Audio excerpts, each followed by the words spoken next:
Hello, hello. How you doing? So glad to check in with you again today. Basically, we're a little bit ahead of the love month, but I'm, moving forward with this. So I'm going to be giving some stuff on love, some information on love and sharing because it's always relevant, right? It's always relevant. It's the love month here. Yeah. So tidbits from the love notes. And the title I gave to this is The Fruit of the Spirit is Love. Okay. And so we shared the last time we shared, we talked about the spirit of love God and his sacrificial son, Jesus, um, that dwells in us who believe in that he exists, that believe that we hold him dear to us and that presence is there, that holiness that comes from that. And we hold that dear to our hearts if we're a believer. And and that's like God is in us and with us. And that comes from Hebrews 13:5. And we mentioned that last share and reminds us again that love, God says, I'll always be with you.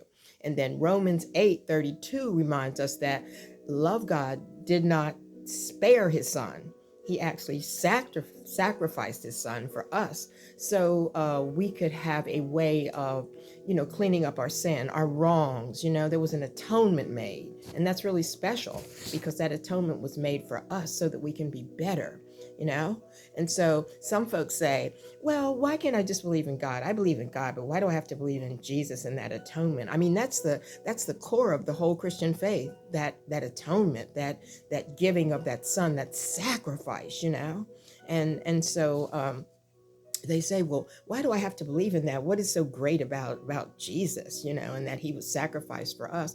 I mean, Jesus was a model, his model was to love others. This is all shared in Galatians 5:22-26. If you want to refer to this when we finish, to really look at some of the core values of, the Christian faith and of Jesus and what he had for us. So it's like, the core of Jesus was, in simple words, it's like to love others as we love ourselves, to be able to love like that and to be kind to everyone and forgive other people for their wrongs and their shortcomings.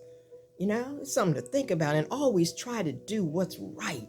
Don't do wrong stuff. If you do, correct yourself, because we're not perfect. And even when it's hard, to still keep on trying to do right and live with a loving, kind, compassionate, and generous way about us, and hold that to our hearts. And that really has to be the core of our actions. And love is action. It's not just sitting around saying I love somebody. You got to do these things that I just shared with you, So basically, that's the task. That's the task. And that's what I'm here talking about. It's showing you the values of the walk of Jesus and what it was all about and what our model is. And that's our task on this journey through life.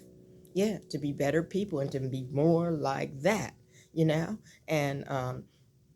and it's not that easy, but it's not impossible. You just have to make an attempt and you clear out things a little bit at a time. And then you find as you do that, things in your life get better and get improved because you're correcting yourself and cleaning up yourself and being more a sacrificial person yourself for others. And then you are sacrificed for. You are given blessings upon blessings. Yeah. So that's got to be our life pattern, to throw our life in the lane of how Christ would be or how Christ is. So like I said, look at Galatians 5:22-26 and you'll get some ideas of the core values of the Christian faith and why this is so important to make right people, because we see people off on the wrong track doing other stuff and it alarms us.